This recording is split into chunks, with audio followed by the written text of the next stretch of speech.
Hello दोस्तों, मुल्तानी electronics में आपका स्वागत है और आप देख रहे हैं मुल्तानी इलेक्ट्रॉनिक्स। मैं आपके लिए एक और नया टॉपिक लाया हूँ, यानी कि इससे पहले 2 महीने पहले मैंने इस बोर्ड का डायग्राम बनाया था और उसका अलग अलग पार्ट बना के वीडियो आपको दिया था। आज मैंने फिर से एक डायग्राम बनाया है जो हमारे 1900 वोल्ट का जो पीसीबी आता है बाज़ार में मिलने वाला यूनिवर्सल पीसीबी, इसका मैंने डायग्राम बनाया है। तो ये वीडियो में मैं एक ही वीडियो में सारा डायग्राम, पूरा डायग्राम समझाने की कोशिश करूँगा। तो ये है हमारा इंडक्शन कुकटॉप का बोर्ड, यानी कुकटॉप कहो या इंडक्शन कुकर कहो या इंडक्शन कुक कहो या इलेक्ट्रॉनिक सगड़ी कहो, आप जिस भी नाम से जानते हो। तो इसके बारे में आज पूरा डायग्राम में एक्सप्लेन करने वाला हूँ। तो आप देख सकते हैं, ये है हमारा डायग्राम और डायग्राम में हम शुरुआत करेंगे हम इसी से, यानी कि ये हमारा न्यूट्रल है और ये हमारी लाइन है, या लाइन को हम किसी किसी जगह फेस भी कहते हैं। तो ये हमारी लाइन है और ये हमारा न्यूट्रल है। और यहाँ पर मैंने बताया है एक फ्यूज़ है जो 10 एम्पियर से लेकर 20 एम्पियर के बीच में यहाँ लगा हुआ होता है और इसी एसी वोल्टेज को फिल्ट्रेशन करने के लिए 0.1 माइक्रोफेराड का फ़िल्टर लगाया है और हमारे ब्रिज रेक्टिफायर के इन दोनों सिरों पर एसी इनपुट किया जाता है। अब ब्रिज का काम क्या होता है? ब्रिज का काम ये होता है कि एसी वोल्टेज को डीसी में कन्वर्ट करना, यानी कि एसी वोल्टेज को डीसी वोल्टेज में बनाने का काम हमारा ब्रिज रेक्टिफायर करता है। और यहाँ पर हमें पॉजिटिव और यहाँ पर हमें नेगेटिव वोल्टेज मिलता है। अब इसी नेगेटिव और पॉजिटिव के बाद हम देखते हैं तो ये हमारा नेगेटिव वाला सिरा ग्राउंड कहलाता है और पॉजिटिव में फिर से एक छोटी सी कॉइल आती है जो मैं आपको दिखाने की कोशिश करूँगा कि ये हमारी कॉइल है, ये छोटी सी, ये वाली ये है। तो ये कॉइल हमारी जो है वो क्या काम करती है? जब हमारा इंडक्शन चालू होता है तो इस बड़ी वाली कॉइल जो इतनी सी बड़ी होती है, ये बड़ी वाली कॉइल लोड लेती है, बहुत ज़्यादा लोड लेती है और वही लोड इस को कंट्रोल करने के लिए ये एक तरह का लोड कंट्रोलर कॉइल दी हुई है, इंडक्टर दिया हुआ होता है जो लोड को कंट्रोल करता है, यानी कि इस पर पड़े लोड को वो थोड़ा बहुत अपने में लोड को ले लेता है, उस वजह से कंट्रोल में आ जाता है। लोड कंट्रोलर इंडक्टर कहलाता है इसे। अगर ये इंडक्टर न डाला जाए तो ये सारा लोड जो यहाँ पर पड़ता है वो सारा ब्रिज रेक्टिफायर में चला जाएगा, जिस वजह से ये रेक्टिफायर ब्लास्ट होने की संभावना बढ़ जाती है, ख़राब होने की संभावना बढ़ जाती है। उस हिसाब से इसे लोड में ये लोड कंट्रोलर इंडक्शन कॉइल डाला जाता है। और ये वाली जो बड़ी कॉइल है, ये कॉइल है, इस कॉइल को मैंने यहाँ पर इस तरीके से दर्शाया है। अब हम बात कर लेते हैं हमारे इस फिल्टर की। तो ये जो डीसी वोल्टेज बनते हैं उसको फिल्ट्रेशन करने के लिए ये 4 माइक्रोफेराड 400 वोल्ट का पीएफ लगाया जाता है, जो यहाँ पर मैं आपको दिखाने की कोशिश करूँगा कि ये बड़े वाले फ़िल्टर जो दोनों हैं वो हमारे ये दोनों फ़िल्टर है।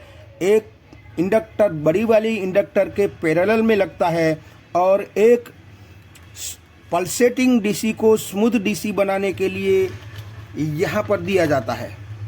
ये पल्सेटिंग डीसी को स्मूथ डीसी में बनाता है और साथों साथ ये वोल्टेज को स्टोर करता है, ताकि जब हमारा इंडक्टर पर लोड पड़ता है तब ये जो स्टोर हुए वोल्टेज इसको वापस से देता है, जिसे लोड कंट्रोल होता है। यानी कि लोड में जब वोल्टेज कम होते हैं तो ये वोल्टेज यहाँ से यहाँ इसको मदद करते हैं, इसको यहाँ से यहाँ देता है, जिसे लोड में बड़ी आसानी के साथ सही तरीके से वर्क कर सके। जिससे हमारा ये AC 220 वोल्ट इनपुट करते हैं, तो ये फिल्टर की वजह से यहाँ पर हमें बिना लोड के 300 या 350 वोल्ट मिलते हैं। जैसे ही लोड देते हैं तो 240 वोल्ट या 230 वोल्ट बन जाता है। तो ये जब लोड पड़ता है, वोल्टेज कम हो जाता है, तब उसको ये हेल्प करता है, मदद करता है। तो इस तरीके से ये फ़िल्टर काम करता है।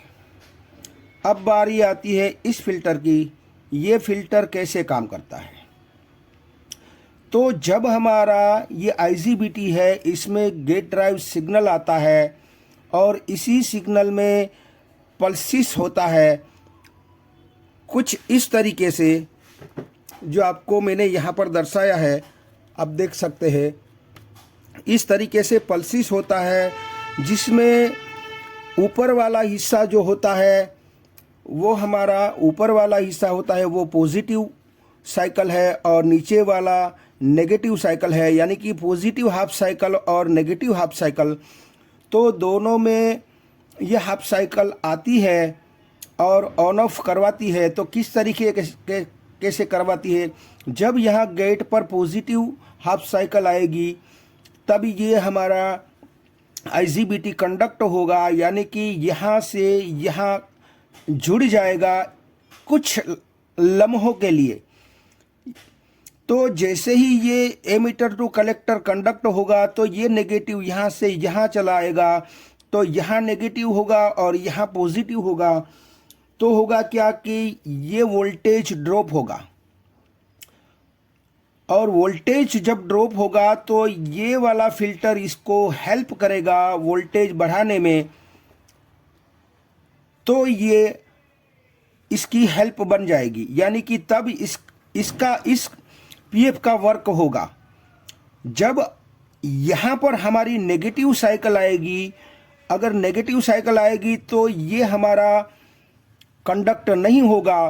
तो नहीं होगा, जब हमारा पॉजिटिव साइकिल आया था तो ये कंडक्ट हुआ था, उस वक्त ये नेगेटिव सिरा जब बना था और ये पॉजिटिव था, तो यहाँ पॉजिटिव वोल्टेज रहता है और इसे नेगेटिव मिल जाता है, तो ये फ़िल्टर तब चार्ज हो जाता है। जब ये इससे मदद करता है तब ये चार्ज होता है, और जब ये हमारी नेगेटिव साइकिल गेट पर आती है तो ये कंडक्ट नहीं होता है। उस वक्त ये वाला फ़िल्टर जो हमारा है, ये वाला, ये तुरंत ही यहाँ पर चार्ज जो कैपेसिटर हुआ था वो फिर से डिस्चार्ज होता है। यानी कि दोनों फ़िल्टर बारी बारी से इसे वोल्टेज प्रोवाइड करता है, स्टोर हुए वोल्टेज को वापस से यहाँ देता है। इसीलिए ये एक तरह से वोल्टेज एंड करंट को कंट्रोल करने का काम ये दोनों फ़िल्टर करता है। अब यहाँ पर आने वाले ज़्यादा से ज़्यादा फॉल्ट की बात कर ले, तो अगर हमारा ब्रिज रेक्टिफायर ख़राब हो जाए, अगर हमारा ये PF ख़राब हो जाए, अगर हमारा ये PF ख़राब हो जाए, या हमारी ये बड़ी वाली कॉइल है वो अगर हमारी शॉर्ट हो जाए कुछ टर्न्स, तब हमारा IGBT ज़्यादातर डालने से या तो तुरंत ब्लास्ट हो जाएगा या थोड़ी देर बाद या कुछ घंटों बाद ये हमारा बार बार ख़राब होता है हमारा IGBT। तो ज़्यादातर हमें ये दो चीज़, और ये ब्रिज रेक्टिफायर तीसरी चीज़, और हमारा ये वाला जो बड़ा वाला इंडक्टर है उसे देखना होता है। तो जब बार बार IGBT उठता है तो इन ज़्यादा से ज़्यादा ख़राब होने वाले ये दो हमारे पीएफ होते हैं और हमारा डायोड ये ब्रिज रेक्टिफायर होता है। अब बात कर लेते हैं हम, ये जो लाइन है और न्यूट्रल है वहाँ से आप देखेंगे तो ये हमारा एक डायोड लाइन से आता है और दूसरा डायोड हमारा न्यूट्रल से आता है और दोनों को कैथोड को आपस में जोड़ दिया जाता है और यहाँ डीसी पॉइंट बना दिया जाता है, यानी कि दोनों कैथोड जहाँ पर एक हो जाए वहाँ हमारा डीसी बनता है। और इसी ब्रिज रेक्टिफायर में इंटरनली जो रेक्टिफायर होता है वहाँ से, जैसे मैंने आपको अगले वीडियो में डायग्राम दिखाया था कि कुछ इस तरीके से कि ये दोनों डायोड है और इंटरनली ये काले वाले दिखने वाले दोनों डायोड, यानी कि इसका कैथोड इसके साथ है और इसका एनोड है, तो एनोड कैथोड यहाँ पर मिल जाता है और इस काले वाले का कैथोड यहाँ पर है और इसका एनोड यहाँ पर है। तो एक तरीके से ये आधा ब्रिज रेक्टिफायर इसके लिए उपयोग में लिया गया है, यानी कि ये नेगेटिव ब्रिज रेक्टिफायर का पॉजिटिव के लिए भी नेगेटिव बन गया और इस दोनों डायोड का पॉजिटिव का नेगेटिव भी यही बनता है। तो उस हिसाब से पॉजिटिव नेगेटिव बन जाता है और यहाँ से दो लाइन अलग अलग जाती है। एक लाइन में ये डायोड है हमारा और लो ओम्स का रजिस्टर है जो एसएमपीएस की तरफ जाता है और दूसरा जो लाइन इस तरफ जाता है जो हाई वैल्यू का रजिस्टर लेके लो एंड हाई सेक्शन को वोल्टेज डीसी वोल्टेज वहाँ पर जाता है। मगर हाई और लो का काम क्या होता है? हाई और लो का काम यही है कि जब हमारा एसी वोल्टेज ज़रूरत से बहुत कम आता है तो उसे लो वोल्टेज कहते हैं और ज़रूरत से बहुत ज़्यादा वोल्टेज आता है उसे हाई वोल्टेज कहते हैं। एग्जाम्पल के तौर पर बता दूं कि अगर हमारा लो वोल्टेज 160 से 170 वोल्टेज आता है तो उससे लो कहा जाता है, क्योंकि यहाँ 230 वोल्ट चाहिए होते हैं एसी, उसकी बजाय 160 या 170 वोल्टेज आता है तो उसे लो वोल्टेज कहा जाता है। और अगर हाई वोल्टेज की बात कर ले तो 270 से 280 वोल्टेज बढ़ के आए, यानी कि हमें 230 वोल्ट ही चाहिए तो उसकी बजाय 50 वोल्ट ज़्यादा आता है तो उससे हाई वोल्टेज कहा जाता है। अगर लो और हाई वोल्टेज लो हो जाए या हाई हो जाए तो उसकी जानकारी ये लो एंड हाई सेक्शन हमारी आईसी को इसका मैसेज देता है कि हमारा वोल्टेज लो हो गया है, हमारा वोल्टेज हाई हो गया है। तो उसके मुताबिक ये आईसी हमारी थोड़े बहुत वोल्टेज ज़्यादा या कम हुए हैं तो वो अपने आप कंट्रोल करती है। अगर ओवर वोल्टेज कम हुए या ओवर वोल्टेज हुए, ज़्यादा वोल्टेज कम हुए या ज़्यादा वोल्टेज ज़्यादा हुए तो उस समय ये अपना एरर शो करती है। तो मैं आपको बता दूं, लो अगर हमारा ज़्यादा लो आता है तो हमारी इस डिज़ाइन के मुताबिक लो वोल्टेज के लिए E1 का एरर शो करती है। और अगर हमारा हाई वोल्टेज आता है, यानी कि 280 270 वोल्टेज आता है, हाई वोल्टेज आता है, तो हमारा ये आईसी को मैसेज जाता है, फीडबैक जाता है, जिससे हमें ये आईसी E2 का एरर शो करती है। अलग अलग इंडक्शन में अलग अलग कोड रखे हुए होते हैं, तो उस हिसाब से आपको यहाँ पर आप देखते हैं तो ये हमारा 330 के का रजिस्टर लगा के एक लो की तरफ जाएगा और वहाँ पर डिवाइडर लगा है। एक पॉजिटिव की तरफ रजिस्टर होता है और ये वाला रजिस्टर है वो नेगेटिव की तरफ होता है। तो उसके बीच में से रेफरेंस वोल्टेज निकाल कर आईसी की पिन नंबर 10 को दिया गया है, यानी कि मैंने यहाँ लिखा है लो और 10 नंबर की पिन है, वहाँ पर 230 वोल्ट डीसी को लो बनाया जाता है इस डिवाइडर के थ्रू, और यहाँ पर हमें 3.2 या 3.3 वोल्ट यहाँ पर हमें देखने को मिलते हैं। और उसी 3.3 को फिर से एक डिवाइडर यहाँ से, ये 3.3 पॉजिटिव है तो पॉजिटिव की साइड ये रजिस्टर है, और उसी में एक नेगेटिव की तरफ एक रजिस्टर है, यानी कि एक डिवाइडर फिर से बना लिया है। और वहाँ से 3.3 से भी लो वोल्टेज बनाए जाते हैं। तो ये पॉइंट है वो हमारी MCU जो IC होती है उसकी IC की पिन नंबर 6 पर दिया जाता है। तो यहाँ पर मैंने लिखा है हाई, और यहाँ पर हमें 0.88 वोल्ट 0.88 वोल्ट हमें यहाँ देखने को मिलते हैं। अब इसकी बात कर लूँ कि अगर हमें बर्तन नहीं रखा है, यानी कि स्टैंड बाय पोजीशन है हमारी, तो हमें 0.88 वोल्ट दिखाएगा। अगर लोड में आप चेक करेंगे, यानी कि पावर ऑन की दबाने के बाद चेक करेंगे, तो 0.83 बन जाएगा। और लो की बात कर ले तो लो में स्टैंड बाय पोजीशन में 3.25 वोल्टेज आएगा, जबकि लोड में या पावर ऑन की दबाने के बाद हमें यहाँ पर घटकर 3 वोल्ट बन जाएगा। अगर लो वोल्टेज आता है तो E1 का एरर आता है, और हाई वोल्टेज आता है तो E2 का एरर आता है। तो इस तरीके से लो एंड हाई सर्किट को बनाया गया है, जिसे मैंने नाम दिया है AC लिंक। AC लिंक इसीलिए नाम दिया गया है क्योंकि AC वोल्टेज को ये सेंस करता है। AC वोल्टेज कम होता है या ज़्यादा होता है, उसके अनुसार ये लो एंड हाई फीडबैक IC तक पहुंचाता है, और IC को इसका मैसेज देता है कि वोल्टेज हाई हुआ है या लो हुआ है, और उसी के अनुसार IC अपना एरर शो करती है। अब हम बात करेंगे SMPS की।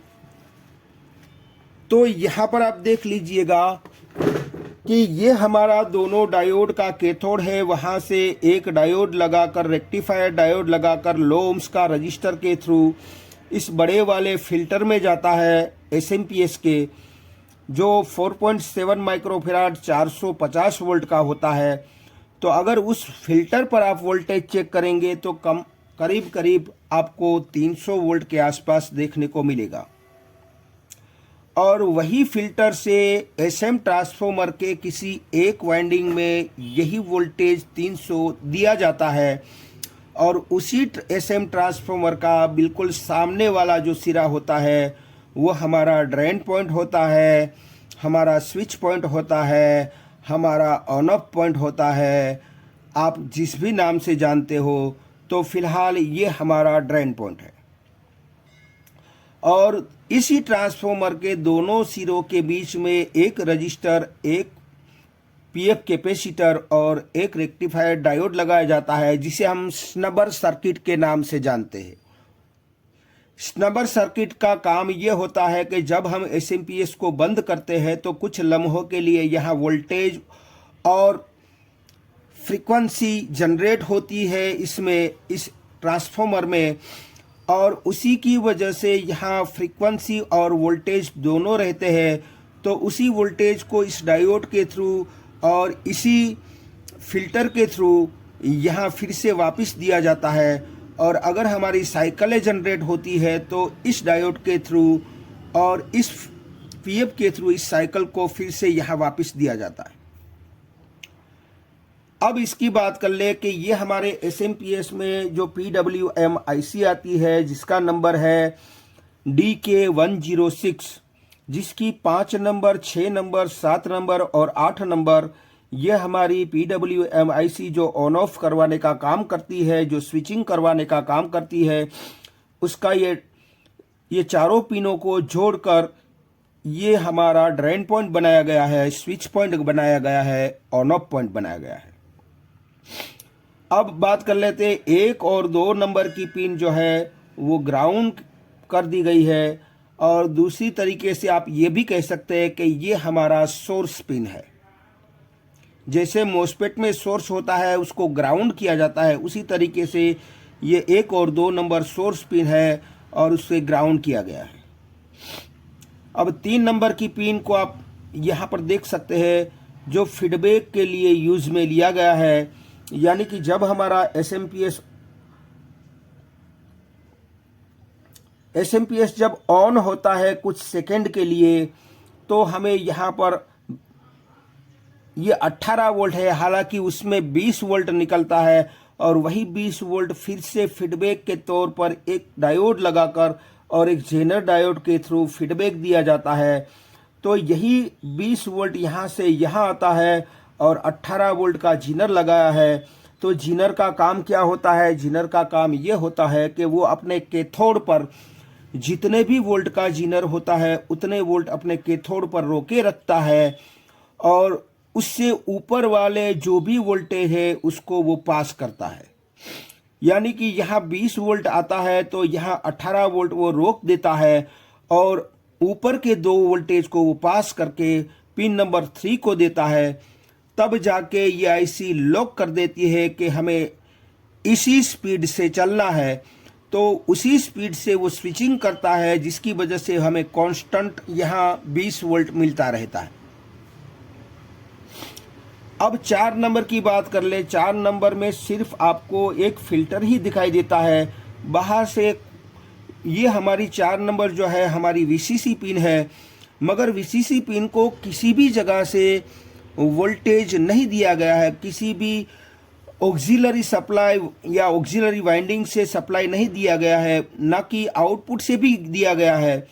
सिर्फ और सिर्फ एक फिल्टर ही दिखाई देता है। तो इस आईसी का इंटरनली स्ट्रक्चर कुछ ऐसा बना है कि वो खुद से ही वोल्टेज बना लेती है और खुद से ही 1 सेकेंड के लिए वो एसएमपीएस को ऑन करवा देती है और उसी ऑन से फिर से उससे फीडबैक मिल जाता है और जैसे ही फीडबैक मिलता है तो वो उसी स्पीड को लॉक कर देती है और उसी स्पीड से वो वोल्टेज जनरेट करती रहती है। अब एसएमपीएस का काम ये होता है कि एसएमपीएस में एक तरफ वोल्टेज देना है हमें 300 वोल्ट और दूसरी तरफ ऑन ऑफ करवाना है। अगर एक तरफ वोल्टेज और एक तरफ ऑन ऑफ करोगे तो वोल्टेज स्टोर होगा, वोल्टेज बूस्ट होगा और मैग्नेटिक फील्ड उत्पन्न होगा और वही मैग्नेटिक फील्ड अन्य दूसरे वाइंडिंगों में जाएगा, जिससे वहां पर एसी वोल्ट बनेगा। और एसी को डीसी बनाने के लिए दोनों तरफ दोनों वाइंडिंग में डायोड लगाया है जो एसी को डीसी बनाता है, मगर उसमें कुछ पल्स रह जाती है, यानी कि वो पल्सेटिंग डीसी होता है। उसको स्मूथ डीसी में कन्वर्ट करने के लिए इन दोनों फिल्टर का उपयोग किया गया है, जो पल्सेटिंग डीसी को स्मूथ डीसी में बदलने का काम करता है। अब एक वाइंडिंग हमारा ये 18 से 20 वोल्ट का होता है और दूसरा वाइंडिंग 8 से 10 वोल्ट का होता है। मैंने यहाँ पर 9 वोल्ट लिखे हैं, तो मान लीजिए कि 9 वोल्ट है, उसी में से एक रेगुलेटर आईसी का इस्तेमाल किया गया है 78L05, जो हमें छोटे से ट्रांजिस्टर की तरह दिखने वाला, यानी कि 547 वाला ट्रांजिस्टर जो छोटा आता है उसी की तरह दिखने वाला ये हमारा 78L05, जिसकी एक पिन पर वोल्टेज दिया जाता है, एक पिन हमारी ग्राउंड की जाती है और आउटपुट पिन जो होती है हमारी वो हमें 5 वोल्ट आउटपुट देती है, क्योंकि 78L05 यानी कि आखिरी डिजिट हमारा 5 है तो हमें 5 वोल्ट देगा। अगर हमारा आखिरी डिजिट 9 होगा किसी आईसी में तो हमें 9 वोल्ट देगा। तो फिलहाल हमें इस डिज़ाइन में 5 वोल्ट की ज़रूरत है, तो उस हिसाब से ये हमें 5 वोल्ट आउटपुट देता है और उसी 5 वोल्ट को फिर से इन दोनों फिल्टरों के द्वारा फिल्टर किया जाता है और यही 5 वोल्ट हमारी एमसीयू को रन करने के लिए वीसीसी की तौर पर दिया जाता है। जब 5 वोल्ट इस आईसी को मिलेगा और ग्राउंड मिलेगा तो ये हमारी आईसी रन करेगी, हमारी आईसी ऑन होगी, हमारी आईसी काम करने लगेगी और तब जाके ये सारे फंक्शन काम करेंगे। अब हम बात कर लेते हैं पिन नंबर 2 की, इस आईसी की। इस आईसी की पिन नंबर 2 से वोल्टेज एंड सिग्नल आउट होता है, जिसे 2 जगह पर दिया जाता है। यानी कि यहाँ से एक इलेक्ट्रोलाइट कैपेसिटर जो 4.7 माइक्रोफेराड 25 वोल्ट का होता है,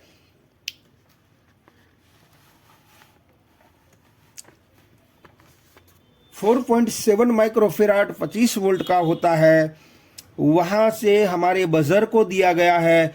यानी कि हम इंडक्शन को जब स्विच ऑन करते हैं तो हमारी बीप बजती है। तो इसी कारण से यहाँ 2 नंबर की पिन से ही बजती है और वहीं से एक 1K का रजिस्टर लगा के एक NPN ट्रांजिस्टर को दिया गया है, जिसका नंबर है 8050। और NPN ट्रांजिस्टर के बेज में अगर पॉजिटिव वोल्टेज और सिग्नल मिलेगा तो ये कंडक्ट होगा। जैसे ही वो कंडक्ट होगा तो ये नेगेटिव यहाँ से यहाँ आ जाएगा और यहाँ इससे नेगेटिव इस सॉकेट में आ जाएगा और सॉकेट के थ्रू इस फैन पर दिया गया है। यानी कि आप फैन देख रहे होंगे, ये फैन पर नेगेटिव यहाँ स्टैंड बाय ऑन करने के बाद हमारा स्टैंड बाय में ये नेगेटिव मिलता है। पॉजिटिव डायरेक्ट दिया रहता है, यानी कि 18 वोल्ट SMPS से जब 18 वोल्ट सीधा डायरेक्ट दिया जाता है तब जाके हमारा फैन ऑन होता है। फैन का काम क्या है?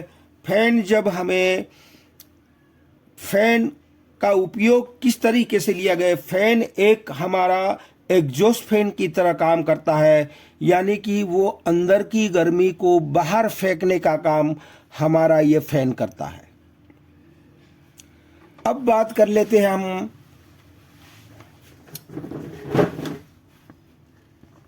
इस गेट ड्राइव सिग्नल के बारे में।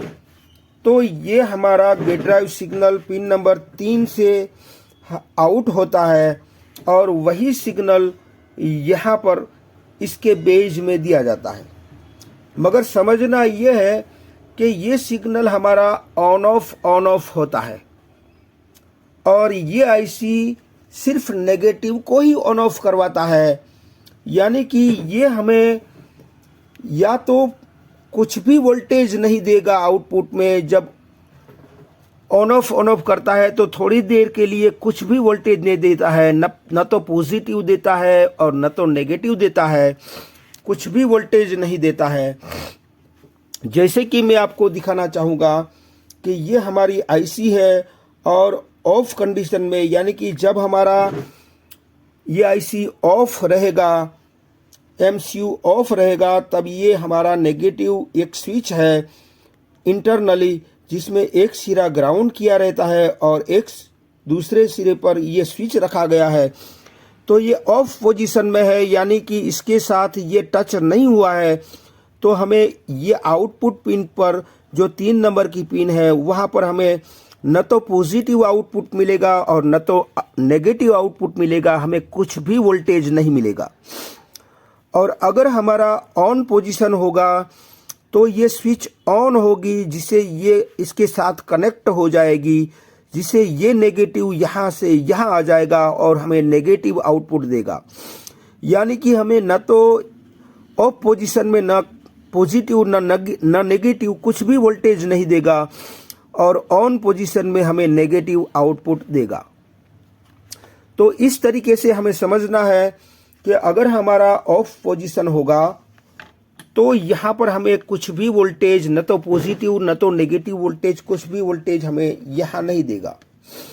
जिससे होगा क्या कि ये 18 वोल्ट इस रजिस्टर के थ्रू यहाँ पर आता है और इस रजिस्टर के थ्रू ये वोल्टेज 18 से पॉजिटिव वोल्टेज इस रजिस्टर के थ्रू यहाँ पर आ जाएगा और यहाँ पर जैसे ही पॉजिटिव वोल्टेज आएगा तो ये हमारा NPN ट्रांजिस्टर है। तो NPN ट्रांजिस्टर का काम क्या होता है कि जब इसके बेस में आप पॉजिटिव वोल्टेज देते हो तो ये कंडक्ट हो जाता है, और जैसे ही ये कंडक्ट होगा तो ये वाला नेगेटिव यहाँ से यहाँ आ जाएगा, तो ये पूरी लाइन हमारी नेगेटिव बन जाएगी। और नेगेटिव बनने की वजह से यहाँ दूसरा जो रजिस्टर है उससे ये वोल्टेज यहाँ से यहाँ नहीं आएगा, क्योंकि ये हमारा नेगेटिव सिरा बन गया है। तो ये सारा वोल्टेज का लोड इसी रजिस्टर में रह जाएगा। अब जबकि ये नेगेटिव सिरा बन गया है, तो अब इस एनपीएन ट्रांजिस्टर जो 80-50 है उसके बेस में आप अगर नेगेटिव दोगे तो ये कंडक्टर नहीं होगा, क्योंकि ये एनपीएन ट्रांजिस्टर है। मगर ये दूसरा वाला ट्रांजिस्टर जो है वो हमारा पीएनपी ट्रांजिस्टर है। तो पीएनपी का काम क्या होता है कि इसके बेस में अगर नेगेटिव वोल्टेज मिलेगा तो ये कंडक्ट होगा। तो ये नेगेटिव हम बेस में दे रहे हैं तो ये कंडक्ट हो जाएगा, और जैसे ही कंडक्ट होगा तो ये नेगेटिव यहाँ से यहाँ आ जाएगा और हमें आउटपुट में नेगेटिव मिलेगा, जो इस रजिस्टर के थ्रू हमारा यहाँ से गेट ड्राइव में यानी कि आईजीबीटी के गेट में जाएगा। और ये रजिस्टर जो है हमारा क्यों लगाया जाता है, 10K का ग्राउंड किया जाता है कि जब हमारा इंडक्शन हम बंद करते हैं तो थोड़ी देर के लिए यहाँ जो 0.18 वोल्टेज मिलता है, यानी कि ग्राउंड और 18 ऑन ऑफ करता है, तो बंद करने से यहाँ 18 वोल्ट जो हमें पड़ा रहता है वो तुरंत ग्राउंड हो जाए और तुरंत हमारा इंडक्शन मैग्नेटिक फील्ड उत्पन्न करना बंद कर दे। अगर ये ओपन हो जाए तो कुछ लम्हों के लिए बंद करने के बाद भी ये हमारा इंडक्शन मैग्नेटिक फील्ड उत्पन्न करता रहेगा, यानी कि ऑन रहेगा।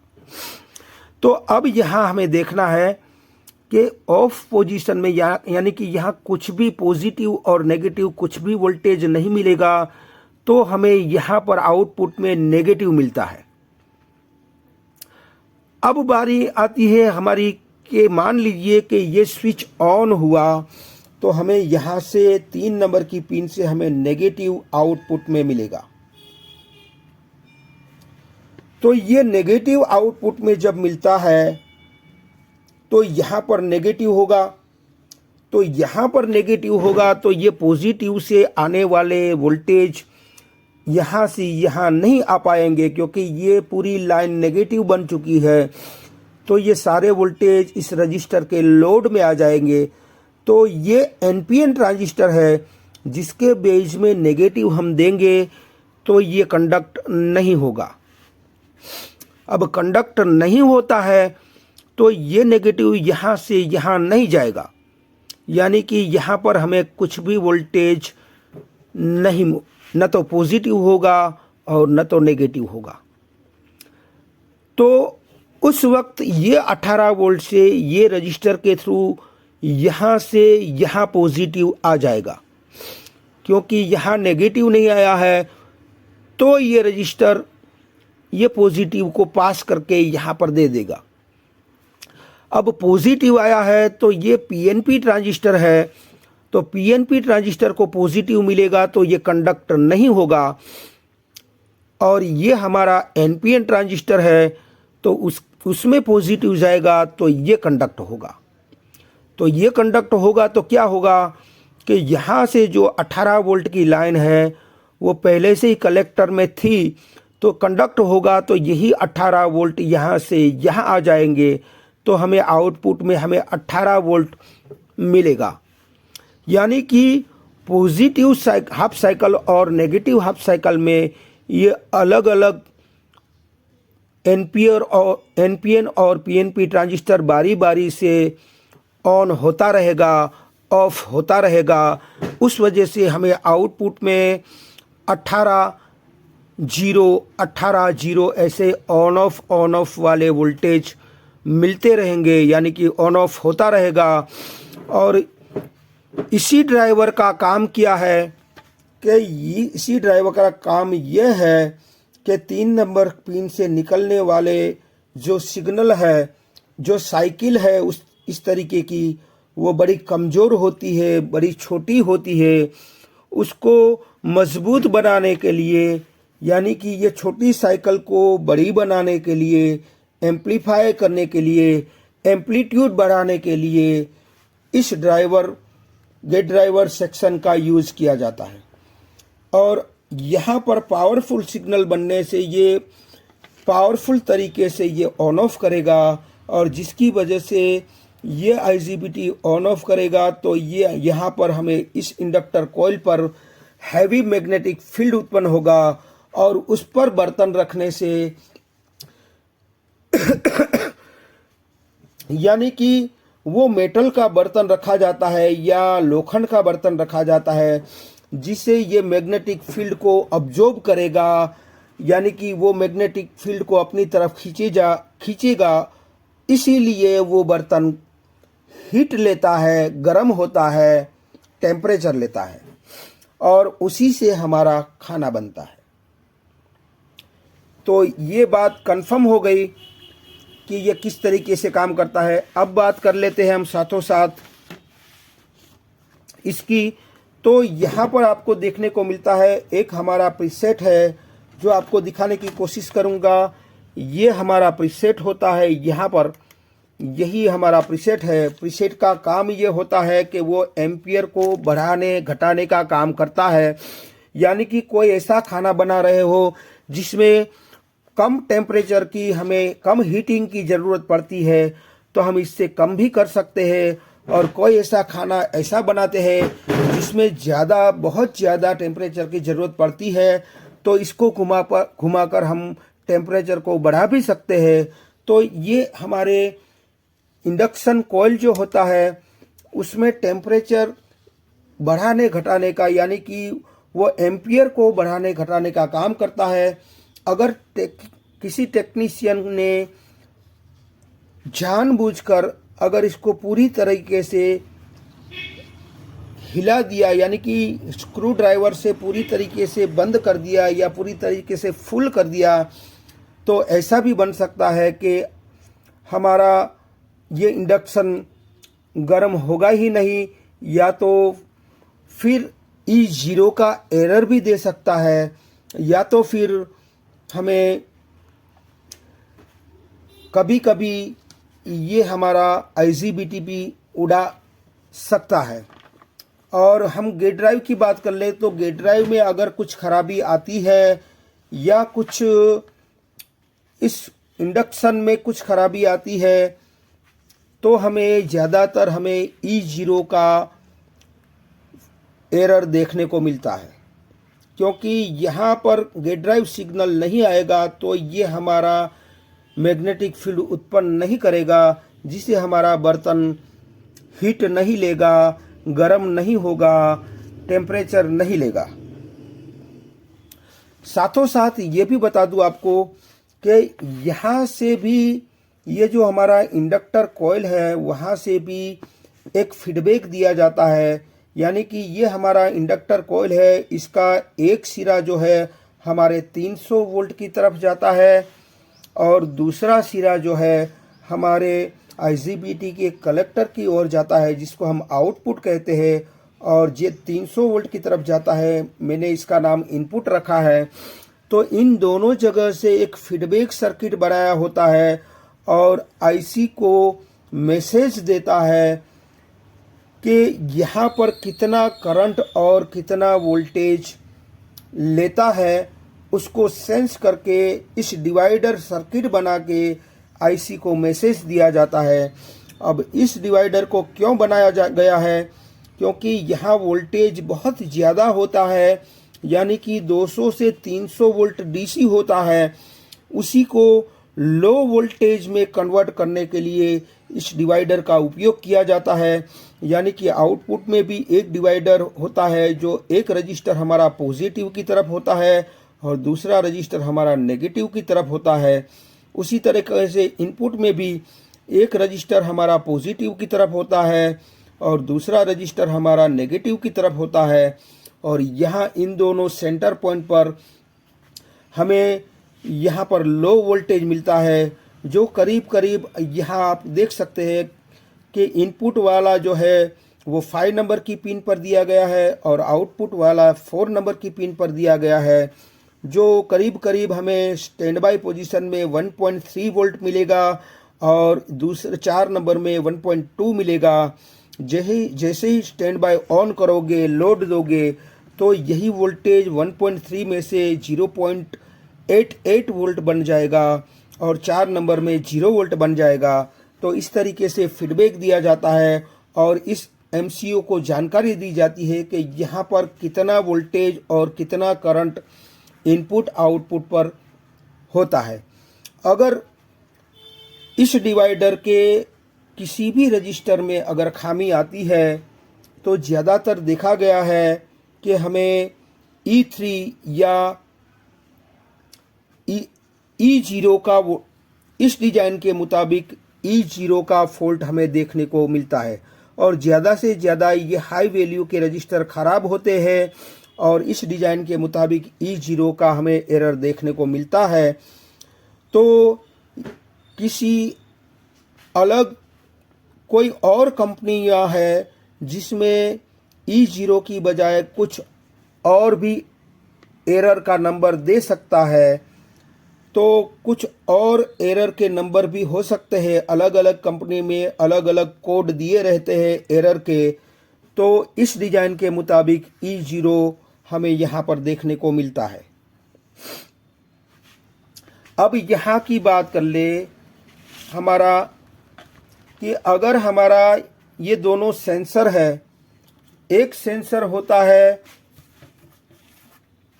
जो यहाँ पर लिखा है कॉइल सेंसर यानी कि टॉप हीटिंग सेंसर, और एक सेंसर होता है हमारा IGBT सेंसर यानी कि टॉप हीटिंग सेंसर यहाँ बीच में आता है, हमारी इंडक्शन की बड़ी कॉइल के बीच में आता है। और जो ये वाला IGBT सेंसर है वो IGBT सेंसर इस IGBT के नीचे एक बॉक्स नुमा होता है, उस बॉक्स के अंदर ये सेंसर होता है ताकि IGBT कितना हीट ले रही है वो हमें सही से पता चल जाए। अगर यहाँ पर ज़्यादा इन दोनों सेंसर एक ही होता है मगर इस एक तरीके का थर्मिस्टर होता है, NTC होता है यानी कि नेगेटिव टेम्परेचर कोएफिशिएंट होता है, और इसको पहचानने के लिए हमें बोर्ड पर देखना होगा। कभी कभी TH भी लिखा होगा, कभी TR भी लिखा होगा, कभी RT भी लिखा होगा, कभी TH भी लिखा होगा। तो इनमें से कोई भी ये वर्ड आप देखें तो हमें इसे सेंसर मानना है। और सेंसर का काम क्या होता है कि अगर टेम्परेचर ज़्यादा होता है इन दोनों सेंसर में तो वो अपनी वैल्यू को अपने आप घटा देता है। मान लीजिए कि ये 100 के का सेंसर है, अगर इसमें टेम्परेचर दिया जाए तो ये 50 के हो जाएगा, 30 के हो जाएगा, और टेम्परेचर बढ़ाओगे तो 20 के हो जाएगा। वो अपने आप टेम्परेचर बढ़ता है तो अपने आप ये वैल्यू को घटाता है, और जैसे जैसे टेम्परेचर घटता है यानी कि टेम्परेचर कम होता है तो अपनी वैल्यू को बढ़ा देता है। यानी कि मान लीजिए कि जिस टेम्परेचर पर हमें 50 के दिखता है ये, और अगर हम टेम्परेचर को कम कर दे तो ये 60 के 70 के ऐसे वैल्यू बढ़ा देता है, अपने आप वो बढ़ा देता है वैल्यू को। तो ये सेंसर में एक प्रकार का डिवाइडर बन जाता है कि ये हमारा सेंसर, मान लीजिए कि ये हमारा कॉइल सेंसर है, जो यहाँ से आप देखेंगे तो ये वाला सिरा जो हमारा 5 वोल्ट सप्लाई का है, यहाँ पर 5 वोल्ट आता है। तो ये पॉजिटिव की तरफ सेंसर रखा गया है और नेगेटिव की तरफ एक रजिस्टर को ग्राउंड किया गया है। तो एक तरीके से ये दोनों डिवाइडर बन जाता है, और डिवाइडर के रेफरेंस पॉइंट पर से ये 12 नंबर की पिन जो MCU होती है, हमारी माइक्रो प्रोसेसर यूनिट होता है, माइक्रो कंट्रोलर यूनिट होता है, उसकी 12 नंबर की पिन पर ये जानकारी देता है कि यहाँ पर कितना टेम्परेचर है। और उसी तरीके से यहाँ पर भी एक डिवाइडर बना है, यहाँ पर इसने नेगेटिव की तरफ इस सेंसर को रखा है और पॉजिटिव की तरफ रजिस्टर रखा है। इन दोनों में उल्टा है। यहाँ पॉजिटिव की तरफ सेंसर रखा है और इस सेंसर को नेगेटिव की तरफ रखा है। कुल मिलाकर दोनों डिवाइडर ही है और डिवाइडर के रेफरेंस पॉइंट से 11 नंबर की पिन आईसी की पिन नंबर पर दिया जाता है और टेम्परेचर को सेंस करके ये दोनों सेंसर आईसी को जानकारी देता है, इंफॉर्मेशन देता है कि अभी इतनी गर्मी है या इतना टेम्परेचर कम है या इतना टेम्परेचर ज़्यादा है, उसकी जानकारी देता है और अपने प्रोग्रामिंग के अनुसार वो कंट्रोल करवाने का काम करती है। अगर कंट्रोल से बाहर बहुत ज़्यादा गर्मी या बहुत ज़्यादा टेम्परेचर कम हो जाए या बहुत ज़्यादा टेम्परेचर बढ़ जाए तो वो अपना एक एरर शो कर देती है और इंडक्शन को स्टैंड बाय मोड में ला के खड़ा कर देती है। और इन दोनों का एरर आप इस डिजाइन के मुताबिक अगर हम देखें तो कॉइल सेंसर का एरर हमें या तो E3 मिल सकता है या तो E6 मिल सकता है। और अगर हम IGBT सेंसर की बात कर ले कि अगर उसमें कुछ खराबी आती है या टेम्परेचर बढ़ जाता है या कम हो जाता है तो हमें E4 का एरर देखने को मिलेगा। तो इस तरीके से हमारे सेंसर काम करते हैं। अब हमें ये देखना है कि ज़्यादा से ज़्यादा हमें इंडक्शन में E0 का एरर देखने को मिलता है। तो E0 का एरर हमारी MCU से भी आ सकता है और इस 3 नंबर की पिन से हमारा ड्राइवर सेक्शन अगर हमारा ख़राब हो जाए तो भी हमारा E0 आ सकता है। अगर हमारा 18 वोल्ट इससे न मिले तो भी E0 का एरर आ सकता है। अगर हमारा ये IGBT ओपन हो जाए तो भी हमारा E0 का एरर आ सकता है। अगर हमारा ये वाला जो फीडबैक सर्किट है अगर उसमें ये दोनों चारों रजिस्टर है जो डिवाइडर सर्किट बनी है उसमें कुछ खराबी आ जाए तो भी हमारा E0 का एरर आ सकता है। अब यहाँ लो एंड हाई सर्किट बनाई गई है। जो AC वोल्टेज लो होगा या हाई होगा तो उसके लिए लो एंड हाई सर्किट बनाई गई है। AC लिंक कहा गया है इसे। अगर इसकी डिवाइडर में कुछ खराबी आएगी तो हमें E1 और E2 का एरर देखने को मिल सकता है। अगर SMPS की बात करें तो SMPS अगर हमारा ख़राब हो जाता है तो सेट डेड पोजीशन में आ जाता है, यानी कि हमारा सेट ऑन नहीं हो पाता है। अगर हमारा ये सेंसर में कुछ खराबी आती है या लीकेज होता है या मिस वैल्यू होता है तो हमें ज़्यादा से ज़्यादा E3 और E6 का एरर हमें मिल सकता है। अगर हमारी ये वाला IGBT का सेंसर ख़राब होता है तो हमें E4 का एरर मिल सकता है। अगर हमारी ये वाली जो बड़ी वाली इंडक्शन कॉइल है अगर ओवरहीट हो जाए या इसका फैन ख़राब हो जाए जिसकी वजह से अंदर की साइड हमारा ओवरहीट लेना शुरू कर देता है यानी ओवर टेम्परेचर होता है तो हमें E5 का एरर देखने को मिलेगा।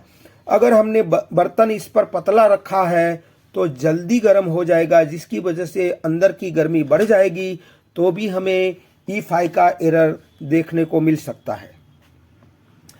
अब अगर हमारी आईसी खराब हो जाए या आईसी का सिस्टम खराब हो जाए या इसका प्रोग्रामिंग खराब हो जाए या इसका मिस प्रोग्रामिंग हो जाए या इसका प्रोग्रामिंग करप्ट हो जाए या इसका प्रोग्रामिंग फेल हो जाए या इसका प्रोग्रामिंग इरेज हो जाए तो हमें ज़्यादातर E7 का एरर मिल सकता है इस डिज़ाइन के मुताबिक।